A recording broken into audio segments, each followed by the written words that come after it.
All right, guys, we're gonna do something a little different today. There's been a lot going on with Stable One and also Matic Staker. Um, yeah, we're gonna compare the two. What's the best one to put your Matic in right now? So we just created a little sheet here, and we're gonna go through, ease of use, the interface, longevity. What each one, what's gonna look like long term, how clean the code is. I'm actually a developer, so I've reviewed the code on both of these contracts. The community behind them, what does it look like in Telegram, and yeah, what do those communities look like? The admins, how involved are they? Are they helpful? Um, and then also the most important thing is profits. What can you expect to make out of this? So let's get started. Let's talk about ease of use. This one is kind of tough. Um, well, actually, not really. A lot of people have really struggled with Stable One, even though it's only got basically two buttons here. You can either invest or you can withdraw. But a lot of people have struggled. It seems that like the front end's a lot kind of buggy. Certain devices and things have a hard time investing and withdrawing. Um, And then recently, with this withdraw, there's timers, and people have been having trouble with their timers resetting, even though they're supposed to be withdraw. Yeah, there's lots of little things that have been happening, even though there's only basically, you can invest or you can withdraw. There's only really two functions here. So yeah, it's kind of interesting. I mean, they have two buttons, but this page is really long. They have a lot of different information on here. I feel like they could have made it a lot more concise. Um, a lot of this is talking about current balances and stuff like that. I think that could be a lot smaller. The referral section could definitely be more concise. Um, yeah, and then we can talk about your deposits. That's an ongoing issue. We can talk about that in a minute. Matic Staker, on the other hand, yeah, I mean, when you open up the page, it does have kind of a lot of information here. It talks about the staked amount, the contract balance.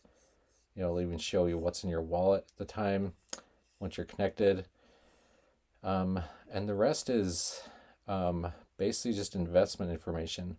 The way they do it is they have packages, and it depends on how long you want to put your earnings in for, or your deposit in for. And that will depend on that'll will dictate your return on investment. So yeah, they basically have two levels here. If you want to be able to withdraw every day or whatever, you'd pick one of these top ones, and you could withdraw your earnings every single day. If you want to stick your deposit in and then just wait until the end of the deposit period, you'd pick one of these locked packages, which means you can't withdraw anything until you know the time frame is elapsed, but you get much higher returns. So it's basically based on your risk level, what you're willing to deal with. After that, there's kind of the referral section, your earnings, you can withdraw, and then it'll actually show your deposits down here and how long each one has. It'll look similar to these guys where it'll say like 14 days or 21 days, but it'll count down every day how many days are left in that quote unquote contract. So yeah, I mean it's this one, it doesn't have just two buttons. You've got several options, but the interface is very concise and direct. So honestly, because I haven't really seen a lot of bugs in this, I would honestly give this one to Matic Sticker. So let's just give that one to those guys. Let's talk about the interface. Stable One, they've actually, their interface is pretty smooth. When it's working, it's pretty smooth. It's very clean. They've got pretty good colors. A lot of the stuff doesn't really matter, but it's nice to have a professional website. Everything is consistent and concise. It looks like an actual designer, spun this up. It's probably a template from somewhere, but it's clean and easy to look at. This one, I think, they were trying to go off of the stable one blue to kind of stick with that. And then, these purple buttons and white buttons and things like that. It just doesn't flow well. I think it'd look better if like the background was like a really dark gray or even a black. Yeah, let's even look at that, see what that would look like. If we change this,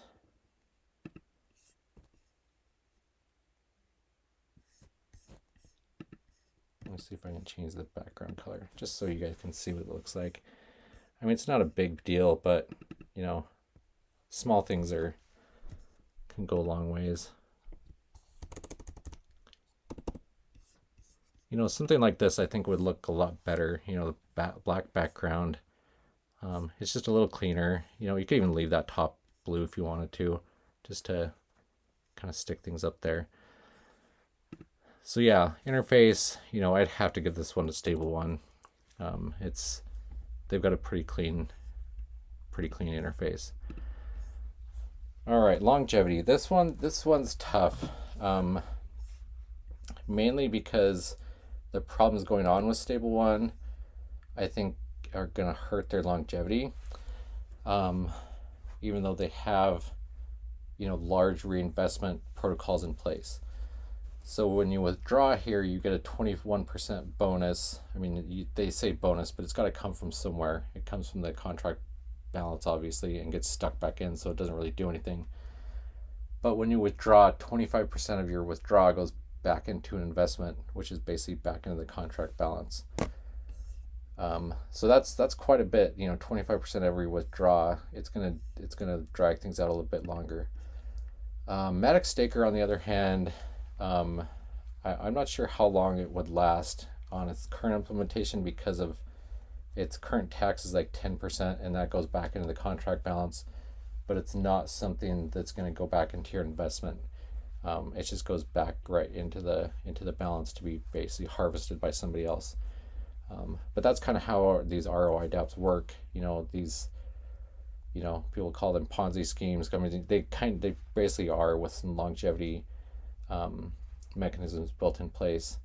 But the key to these is kind of getting in early. Don't be the last one in. But that being said, 10% isn't much, but you're getting more of your profits back because of that.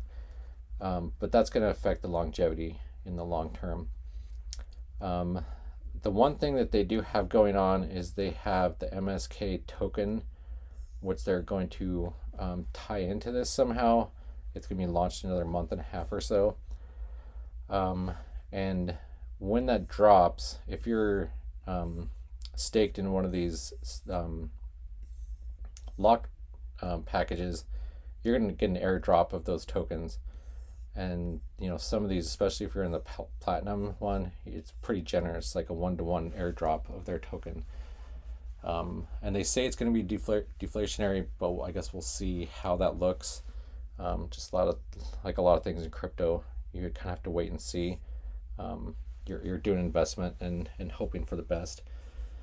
Yeah, like I said, with stable one, you get that 25%.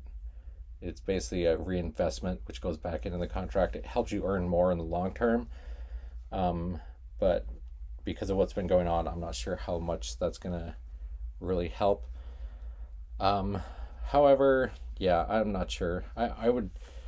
This one's kind of a toss-up because stable one's been having a lot of issues with withdrawals. And if people can't withdraw, of course, that balance is going to look artificially inflated because people put in stuff and they can't get anything back out. And I can talk about that in a minute when we talk about the code. So yeah, I think this one's kind of a toss-up because I'm not sure what's going to happen with stable one. And I think Matic Staker, as long as they can make it to their token drop, and their token is actually, something that is going to create some longevity, I think it'll be okay. So this one, I think we'll just give it both the same. It's a toss-up there. The code. Let's talk about their code. So their code on the back end, this one is Matic Staker. yeah, their code's pretty clean. It's a little dry, which means they repeat themselves. Something like this. They could have done something a little more clean and not hard coded some integers in there. But this is a contract and it's going to stay. These are pretty much static variables at that point. So, I don't want to get too technical in here, but they could have done away with that. But the rest of their code is pretty clean, and this whole thing is, it's pretty small for what it is. I mean, it doesn't take a lot to create these little pools. So, I mean, yeah, their code's clean. I mean, you can look at the right contract section, and let's pull that up. And you can see they basically have two methods. You can invest and you can withdraw, which is, pretty stupid simple. It's just, how much you're putting in, your address, and the plan ID, but that's going to be in the interface, so you're not going to worry about that. And you withdraw. That's it. So yeah, that's pretty simple. Stable One, on the other hand, they've had some problems with their code. Their code is, about 40% longer. And if we look into here, we can actually show exactly what's causing everybody's headaches with withdrawals. When it goes in here to calculate dividends and auto reinvest, that does that 21%. This for loop right here, this is what's causing everybody's headaches, because every investment, it goes through all of your investments currently there, and it creates a new investment for it. That's what's doubling all the transactions every time you withdraw. It's going to double everything there. So if you've got 4 investments at the bottom, it's going to create 4 more. That'll be 8, and then 16 and 32. So I mean, after 6 or 7 withdrawals, you're going to come up to a wall with paying high gas fees and eventually not being able to withdraw. So that is a big gaping hole in the whole protocol for Stable One, and I think it's something they're going to be fighting for quite some time.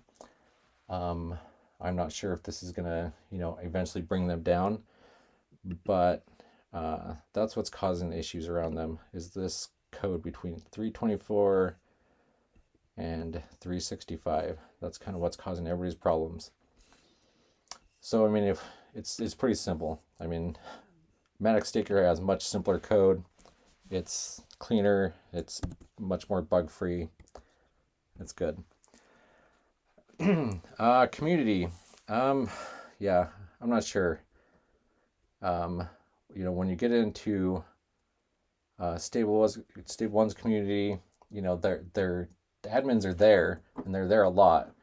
But when somebody has a problem, they seem to be somewhat, I don't know, I would say condescending and, impatient. And I understand, they're going through a lot. They've got this bug they're going through. But they seem to be pretty snippy at people. And they have to understand, these people put in, sometimes, thousands of Matics sometimes. And they need to understand people are frustrated when, they hit that withdraw button. They expect it to work. And it seems like they try to push the blame back on the user or back on Polygon when it's their code that created this problem. And I wish that they would just be upfront about it and, take ownership for it. I understand they're doing refunds for people, but they need to also own up to it and stop saying that this is a problem with Polygon. If that code actually created just one deposit instead of one for every single one, this wouldn't be happening. So it's really a poor coding problem, and they just need to be more upfront about that. The community on Matic Staker side, though, they seem to be a lot more hands-off. They've got an admin or two in there sometimes, but they're open to talk about other protocols, talking about other projects. There's people that come in there and throw the FUD around, but they don't really care that much. They're just like, hey, this is the protocol. Either take it or leave it. We don't really care what you say. But they're willing to help when they can. It seems like they're not as experienced with DeFi in general, but they're willing to help when they can. So it's just much more laid back, probably because the code is easier to use and it just does what it's supposed to. So I don't think there's a lot of support that needs to be had except for, setting up a Polygon wallet or something like that. So this one I would give the community to Matic Staker, because it's a pretty laid back community and people are pretty helpful there. Profits. When you look at Matic Staker, you can get some pretty big profits here. A 435% on 28 days. That's really big. I mean, that's more than Stable One is offering. But yeah, it's tough because you're betting is this contract balance up here? Is it going to stick around for 28 days? My gut says yes, because it's been climbing. It's steadily been climbing. So I'd say it's got a good chance to, because it keeps growing. And I think a lot of people are going to be frustrated with Stable One and moving back over to here. But yeah, the potential profits go to Matic Staker. Yes, Stable One, you can put money in or put Matic in and keep building it, and then deposits fall off and your reinvestments keep going. But the only way that that's going to work is if you only withdraw once every 30 days. They've got their 10-day timer, but eventually after 6 or 7 withdraws, you're going to run into the same issue, not being able to withdraw. So longevity and getting up to those profits on Stable One, I think, are unrealistic. So yeah, I mean, I think Matic Staker barely edges them out. You can't just dump more into the same pool here, but you can just keep adding different deposits, and you can have one at 14 days earning 9.3% every day, and you'll get 130% because it's a shorter time. And then you can also have a platinum running on a different deposit and earning its own. So I mean, you can have you've got options for different return on investments here. You can split up your deposits so part of it's more risky than others. So I think the profit does go to Matic Staker, because they've got so many options for different investment options. And the problem with Stable One is, that withdrawal problem. And that's really what's holding Stable One back. I mean, we've talked about all these things, and that's really the crux of the problem with Stable One. Matic Staker, I kind of wish that they would have a little bit larger of a withdraw tax. I mean, I'm fine with not making as much as long as this goes longer. But I guess we'll have to see what their token brings. Anyway, if I was to pick one of these right now, I would go with Matic Staker, but it's really dependent on how kind of your risk tolerance. Just know that this is not financial advice. I'm not saying for you to pick one or the other. I'll leave links for both of those in the comments. My previous videos, I said, don't touch Stable One. I think it's safe to invest in, but I would say only if you're able or willing to wait and withdraw every 30 days. You might be tempted after 10 days, that timer goes down, hit withdraw, and keep doing that every 10 days, but eventually it's going to lock you up. So I think Stable One is safe to invest in. Just know that you can't be withdrawing all the time, because it's going to lock you out and your investment's going to be gone. So yeah, that's kind of my analysis on the two. Yeah, Matic Staker is doing very well. Its contract balance has tripled in the last 2 days. So yeah, it's moving up. Stable One, the contract balance, it's kind of dropped a bit today because, after 10 days, they had a 10-day window and everybody's dropped today. So a bunch of people withdrew or tried to withdraw. But you can see in the group they're having a tough time. So yeah, that's kind of what I would say. I would kind of go with Matic Staker, especially the short-term ones. Those are really safe, I think, because I think it's going to last at least 14 days easy. and you can, you know, balance it out between, you know, ones that you can withdraw every day and ones that you can withdraw just in the cycle. Yeah, let me know if you have any questions. Go ahead and subscribe. I'll be making more of these videos, and we'll catch you on the next one.